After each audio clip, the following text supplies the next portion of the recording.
Hi hello வணக்கம். நான் உங்கள் சக்தி சரவணன். இது நம்முடைய எஸ்எஸ் சேனல். இது ஆகஸ்ட் மாதத்துக்கான ராசி பலன். நீங்க ரெகுலரா பார்க்குற ட்ரெடிஷ்னல் ராசி பலன் இல்லை, இது சீக்ரெட் அஸ்ட்ராலஜி.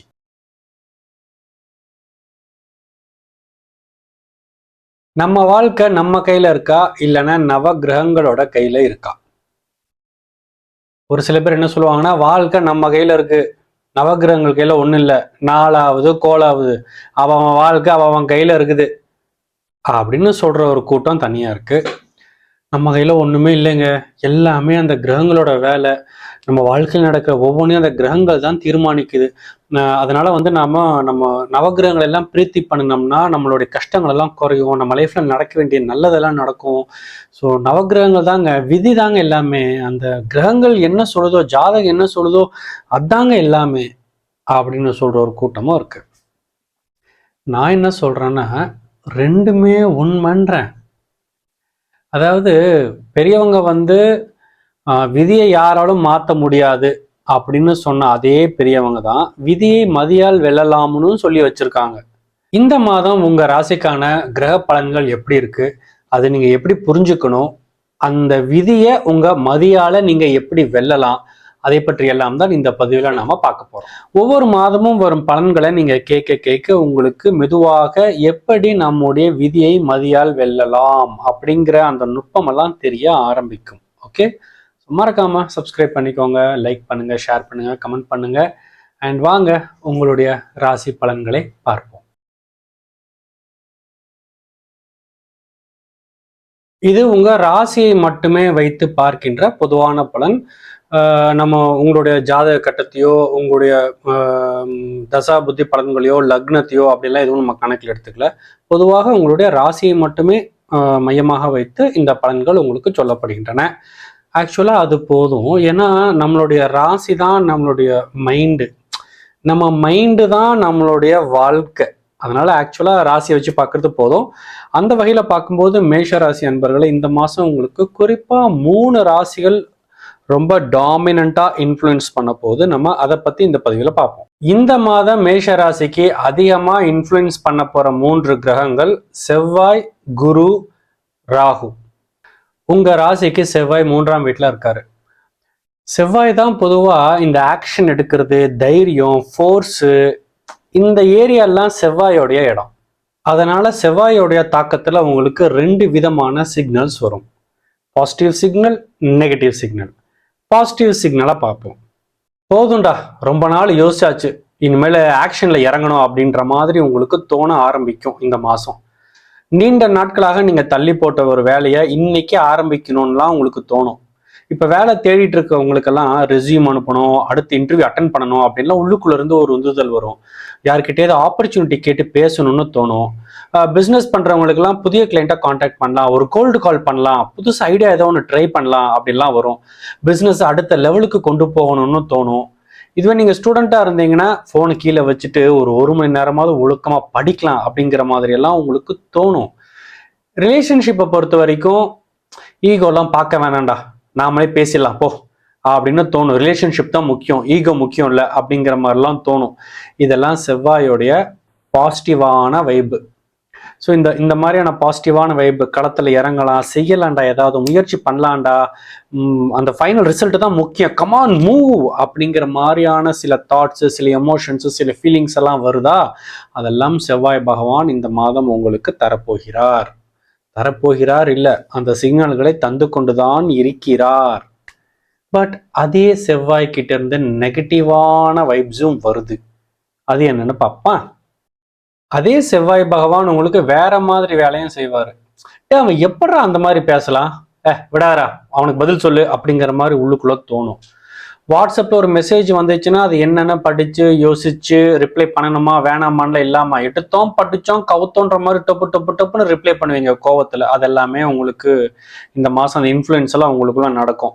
வீட்டுல யாராவது உங்ககிட்ட ஏதாவது ஸ்லைட்டா பேசினா கூட இல்லை இது எதிர்த்து பேசினாலோ நானும் பதிலுக்கு யாருன்னு காட்டுன்ற மாதிரி வரிஞ்சு கட்டிக்கிட்டு பேசுவீங்க.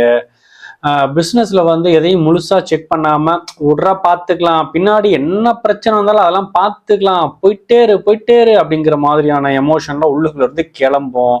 உடனே டிசிஷன் எடுக்கணும்னு உங்களுக்கு தோணும். ஒரு நாளைக்கு 4 விஷயத்த ஆரம்பிச்சுட்டு எதையுமே முடிக்காம திரும்பவும் அடுத்த விஷயத்துக்கு போலாங்கிற மாதிரி எல்லாம் மைண்ட் உங்களுக்கு வரும். ஸோ பாசிட்டிவா உங்களை ஆக்ஷன் கொடுக்குற அதே செவ்வாய் கொஞ்சம் நெகட்டிவா நீங்க அன்கான்ஷியஸா இருந்தீங்கன்னா ஆக்ஷனுக்கு பதில் ஜஸ்ட் எல்லாத்துக்கும் ரியாக்ட் பண்ற மாதிரி ஆயிடும். டக்குனு யாரா பேசினா பதிலுக்கு நீங்களும் கோவத்துக்கு ரியாக்ட் பண்ணுவீங்க, எதுவா இருந்தாலும் டப்புன்னு ரியாக்ட் பண்ணுவீங்க. ஸோ செவ்வாய் கிட்ட இருந்து உங்களுக்கு 2 சிக்னல் வருது. ஒன்று, சூப்பரா ஆக்ஷன் எடு, இல்லைன்னா ரியாக்ஷனை வெளியே கொடு. இந்த மாதிரி 2 ஃபோர்ஸும் செவ்வாய் பகவான் இந்த மாதம் உங்களை இந்த விதமாக உங்களை இன்ஃப்ளூயன்ஸ் பண்றாரு. அடுத்த முக்கியமான கிரகம் உங்களுக்கு குரு தன் வேலையை காட்ட போறாரு. குரு உங்க ராசிக்கு 4ஆம் வீட்டுல இருக்காரு, கூடவே சூரியனும் புதனும் இருக்கிறதுனால உங்களுக்கு எந்த மாதிரியான மென்டல் கிளைமேட் இருக்கும் அப்படின்னு பாத்தீங்கன்னா, டேய் என்னடா வாழ்க்கை இப்படி போயிட்டே இருக்கே, ஏய் யோசிடா, லைஃபை பிளான் பண்றா அப்படிங்கிற மாதிரி கொஞ்சம் உங்களுக்கு சில தாட்ஸ் எல்லாம் வர ஆரம்பிக்கும். வீடு, குடும்பம், மன அமைதி, கல்வி, நாலேஜ், லாங் டேர்மாக ஸ்டெபிலிட்டி, இந்த ஏரியாலெல்லாம் தாட்ஸ் உங்களுக்கு அதிகமாக போகும். சும்மா சம்பாதிச்சா மட்டும் போதாது, லைஃப்பை கொஞ்சம் ஸ்டேபிளாக ஆக்கணும்னு தோணும். வீடு சம்மந்தப்பட்ட ஏதாவது ஒரு பெண்டிங் விஷயத்த முடிக்கணும்னு தோணும். ஃபினான்ஷியல் பிளானிங் பண்ணணும்னு தோணும். ஏதாவது படிக்கணும், கோர்ஸ் ஜாயின் பண்ணணும். இப்போல்லாம் நிறைய அந்த கோர்ஸ் ஏஐ அது இதுன்னு நிறைய வந்துருச்சா. ஸோ நம்ம ஏதாவது படிக்கணும், நம்மளோட ஸ்கில் எல்லாம் அப்கிரேட் பண்ணிக்கணும். நம்ம எக்ஸாமுக்கு ப்ரிப்பேர் பண்ணுற ஸ்டூடெண்ட்ஸ் எல்லாம் ஜஸ்ட் எக்ஸாமுக்கான சப்ஜெக்ட் மட்டும் படிக்காமல் கூட எக்ஸ்ட்ராலாம் படிக்க வேண்டியது நிறைய இருக்குது, படிக்கணுன்ற மாதிரிலாம் உங்களுக்கு தோணும். புதிய விஷயம் கற்றுக்கணும்னு தோணும். யூடியூப்ல வெட்டிய வீடியோ பார்க்கறதுக்கு பதிலாக ஏதாவது யூஸ்ஃபுல்லாக பார்க்கலாமே அப்படிங்கிற மாதிரி எல்லாம் தோணும். குடும்பத்தில் பொறுத்த வரைக்கும் இப்போ நான் பேசுறது மட்டும் முக்கியம் இல்லை, குடும்பத்தில் எல்லாரும் என்ன சொல்றாங்கன்னு அவங்க சொல்றதையும் காது கொடுத்து கேட்கலாம் அப்படிங்கிற மாதிரி நல்ல சிந்தனையெல்லாம் உங்களுக்கு தோணும். ஒரு டீச்சரோ இல்லை மென்டோர், சீனியர், நம்மளை விட கொஞ்சம் பெரியவங்க, எக்ஸ்பீரியன்ஸ் ஆனவங்க கிட்ட எல்லா அட்வைஸ்லாம் கேட்டு தெரிஞ்சுக்கணுன்ற மாதிரிலாம் உள்ளுக்குள்ள தோணும். இது எல்லாமே குருவோட ஒரு பாசிட்டிவான வைப்பு. அவர் வந்து உங்களை லாங் டேர்முக்கு சிந்திக்க வைப்பாரு, ஸ்டெபிலிட்டிக்கு சிந்திக்க வைப்பாரு. ஒரு எக்ஸ்பேன்ஷன், மைண்ட் லெவல் எக்ஸ்பேன்ஷன், லைஃபை எக்ஸ்பேண்ட் பண்ற அந்த ஒரு மெச்சூரிட்டியான தாட்ஸ் எல்லாம் உங்களுக்கு அதிகமாக வர ஆரம்பிக்கும். இது எல்லாமே குரு பகவானுடைய பாசிட்டிவான இன்ஃப்ளூயன்சஸ். பட் அதே குரு பகவானுடைய நெகட்டிவான இன்ஃப்ளூயன்சஸ் என்னன்னு பார்க்கலாம். எனக்கு எல்லாம் தெரியும் அப்படின்னு தோணும், யாரும் எனக்கு அட்வைஸ் எல்லாம் பண்ண தேவையே கிடையாது அப்படிங்கிற மாதிரியான தாட்ஸ் எல்லாம் வரும். படிக்கணும்ட்டு ஏதாவது ஒரு கோர்ஸை வாங்குவீங்க, ஆனால் படிக்காம அது அப்படியே இருக்கும். ஏதாவது புக்கு வாங்குவீங்க, அது ஃபர்ஸ்ட் ஒரு பேஜை படிச்சுட்டு ஷெல்ஃபில் அப்படியே வச்சிருவீங்க. அப்புறம் ஒரு நாள் படிக்கணும்னு தோணும், அப்புறம் படிக்கலாம்னு தோணும். பொதுவாக என்ன பண்ணுவீங்கன்னா இன்ஃபர்மேஷனை மட்டும் கலெக்ட் பண்ணுவீங்க, ஆனால் செயலில் எதுவுமே இறங்க மாட்டீங்க. எனக்கு எல்லாம் தெரியும் அப்படிங்கிற மாதிரி உள்ளுக்குள்ள ஒரு ஃபீலிங் அப்படியே கிளம்ப ஆரம்பிக்கும்.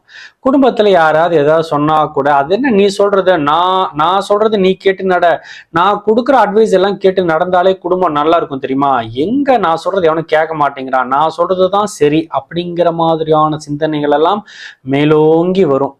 அதனால இந்த மாதம் வந்து உங்களுக்கு நாலேஜும் வரலாம், நல்லபடியாக லைஃப்பை லீட் பண்ணணும், குடும்பத்தை ஸ்டேபிள் பண்ணணும் அப்படின்ற மாதிரியான நாலேஜும் வரும். அட் த சேம் டைம் நெகட்டிவாக பார்த்தீங்கன்னா அது நாலேஜுக்கு பதிலாக ஈகோவை வளர்த்துவிடும். எங்களுக்கு எல்லாம் தெரியும், நான் சொல்றது எல்லாம் கேளுங்க அப்படிங்கிற மாதிரி அந்த குரு பகவான் உங்களை சிந்திக்க வைப்பார்.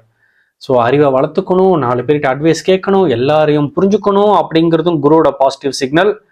எங்களுக்கு எல்லாம் தெரியும் அப்படிங்கிற மாதிரியான தாட்ஸை வந்து அது குருவுடைய நெகட்டிவ் சிக்னல். அடுத்த 3வது முக்கியமான கிரகம் மேஷ ராசிக்கு ராகு. ராகு உங்கள் ராசிக்கு 11ஆம் வீட்டுல இருக்காரு, லாபஸ்தானத்துல இருக்காரு. சும்மா எதையுமே பெருசா யோசிக்கணும் மச்சான், பெருசா விளையாடணும் 4 பேரு எப்படா அப்படின்னு சொல்ற மாதிரி ஏதாவது சாதிக்கணும்டா அப்படிங்கிற மாதிரியான ஃபீலிங் எல்லாத்துக்கும் இந்த ராகு தான் காரணம். அவர் இந்த மாதம் சிறப்பாக விளையாட போகிறார்.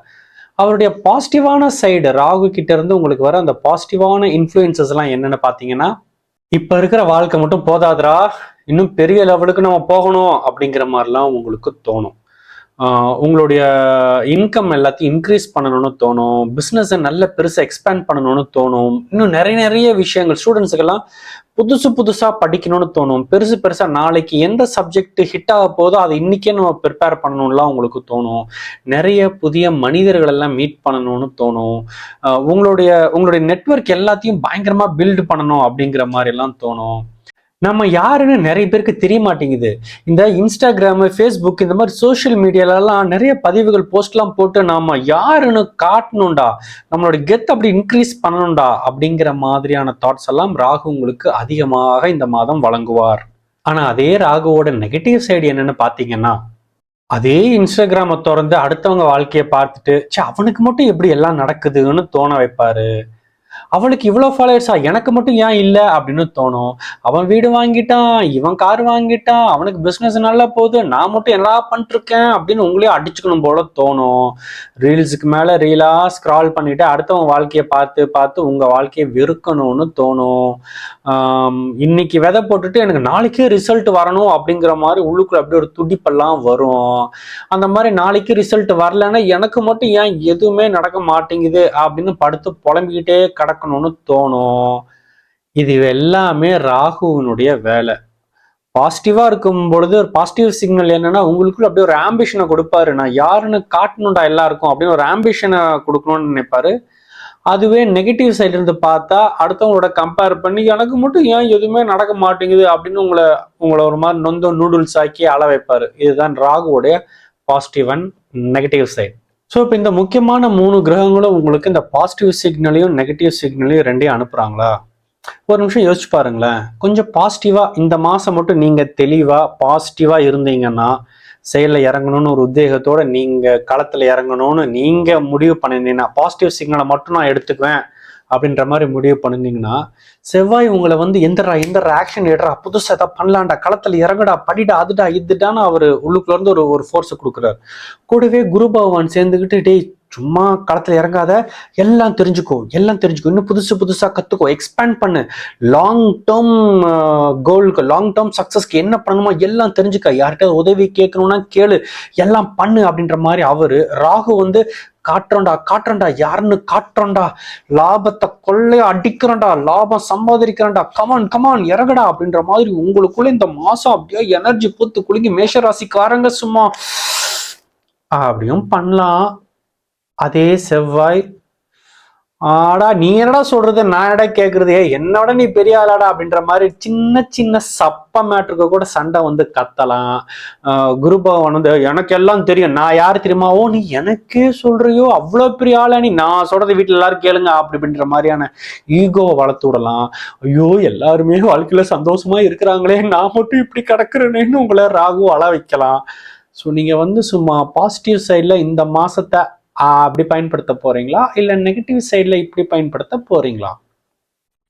உங்க வாழ்க்கையை தீர்மானிக்கிறது நவகிரகங்கள் இல்ல. நவகிரகங்கள் கிட்ட இருந்து உங்களுக்கு இன்ஃப்ளூயன்ஸ் மட்டும் வருது, அந்த சிக்னல் மட்டும் வருது, பாசிட்டிவாகவும் வருது நெகட்டிவாகவும் வருது. நீங்க நெகட்டிவை சூஸ் பண்ணாம பாசிட்டிவை சூஸ் பண்ணணும். அந்த செவ்வாய் பகவான் கொடுக்குற அந்த ஆக்ஷனை நல்லபடியா கொண்டு போகணும். அதை விட்டுட்டு இந்த பக்கம் ஈகோ வளர்த்துக்க கூடாது. இந்த பக்கம் ராகு கொடுக்குற அந்த அந்த லாபத்தையும் அந்த புது விஷயங்களையும் அந்த அப்படி போகணும். அதை விட்டுட்டு என்னடா இது அடுத்தவங்களுக்கு எல்லாம் நடக்குது எனக்கு மட்டும் இல்லையே அப்படின்னு கிடக்கக்கூடாது. அது சந்திரன் சுத்திக்கிட்டே வரானா, உங்க ராசியில சந்திரன் ஒவ்வொரு ராசியா வரானா, அதுல ஒவ்வொரு நட்சத்திரங்களையா கிராஸ் பண்ணி வரானா, மைண்டு ஒவ்வொரு நாளைக்கு ஒன்னொன்னு சொல்லும். இன்னைக்கு படிக்கலான்னு சொல்லும், அப்புறம் இல்ல படிக்க வேணாம் நாளைக்கு படிக்கலாம்னு சொல்லும், களத்துல இறங்கடான்னு சொல்லும், படுத்து தூங்கலான்னு சொல்லும், உருப்படியா ஒரு வேலை பார்க்கலான்னு சொல்லும், இல்ல சும்மா பெட்ல படுத்துட்டு இன்ஸ்டாகிராம்லாம் பார்த்துட்டு சிப்ஸ் சாப்பிட்டுட்டு ஜாலியா சோஃபாலேயே கிடக்கலாம்னு தோணும். ஒவ்வொரு நாளைக்கும் உனக்கு ஒவ்வொரு தாட்டு வரும் மச்சான். இதுல எந்த தாட்டை நீ சூஸ் பண்ற, எதை கையில எடுத்துக்கிற, எதுல நீ இறங்குற, எதை வந்து செயல்படுத்துற, பாசிட்டிவ் சிக்னலை செயல்படுத்துறியா நெகட்டிவ் சிக்னலை செயல்படுத்துறியா, நீங்க எதை செயல்படுத்துறீங்களோ அதன்படி உங்களுடைய வாழ்க்கை மாற ஆரம்பிக்கும். ஓகே, ஸோ இது இந்த மாதத்துக்கான பலன். அடுத்த மாதம் சின்ன சின்ன கிரகங்கள் எல்லாம் அங்கங்க கொஞ்சம் இடம் மாறுவாங்க. கொஞ்சம் செவ்வாய் மாறுவார், புதன் மாறுவார், சூரியன் இடத்த மாற்றுவார். இப்படி எல்லாம் மாறும் பொழுது உங்களுடைய இந்த இந்த இன்ஃப்ளூயன்ஸ்ல சின்ன சின்ன சின்ன மாற்றங்கள் ஏற்படுத்தும். இந்த மாசத்துல நீங்க தெளிவா ஒரு படி எடுத்து வச்சீங்கன்னா அடுத்த மாசம் அடுத்த படிக்கான வாய்ப்புகள் திறக்கும். இந்த மாசம் நீங்க எதுவும் பண்ணாம இப்படியே கடந்தீங்கன்னா அப்புறம் அடுத்த மாசம் புதிய வாய்ப்புகள் வந்தா கூட அதை பயன்படுத்துறதுக்கு உங்களுக்கு ஒரு அதை கூட பயன்படுத்த முடியாம போகும். இதெல்லாம் புரிஞ்சுக்கிட்டு இந்த மாதத்தை சிறப்பான மாதமாக நீங்கள் ஆக்கிக்கொள்ள வேண்டும். இந்த மாதம் சிறப்பான மாதம். மேஷராசிக்காரர்களை எல்லா மாதமும் சிறப்பான மாதம் தான். நீங்க களத்துல இறங்குனீங்கன்னா, நீங்க பாசிட்டிவான சிக்னலை சூஸ் பண்ணினீங்கன்னா, ஸோ இந்த மாதத்தை சிறப்பான மாதமாக ஆக்கிக் கொள்ளுங்கள். நான் மீண்டும் உங்களை அடுத்த மாதம் உங்களுடைய ராசி பலனோட வருகிறேன். ஓகேவா? மறக்காம நம்ம சேனலுக்கு சப்ஸ்கிரைப் பண்ணிக்கோங்க, நோட்டிஃபிகேஷன் பெல் அமுத்திக்கோங்க, லைக் போடுங்க, கமெண்ட் போடுங்க, அண்ட் உங்க ஃப்ரெண்ட்ஸ்க்குலாம் இதை ஷேர் பண்ணுங்க. மீண்டும் சந்திப்போம்.